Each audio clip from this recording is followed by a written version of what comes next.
Божа, что колись народы на совки подзялив, и хотел, как народ кожный мовой родной говорил. Узгляешь на народ бездольный, белорусский, что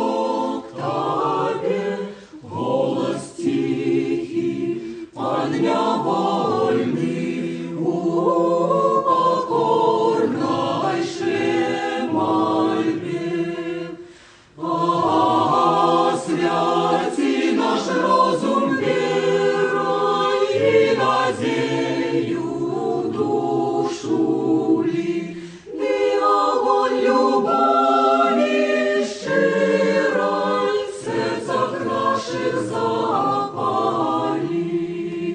Дай нам зернятка пробуды, залетела в кожный кут Беларуси, как усюди узышло и там, и тут.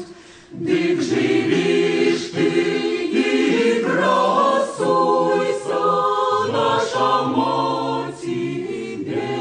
Беларусь, до краев чужих равнуйся, стидяти тебе примусь.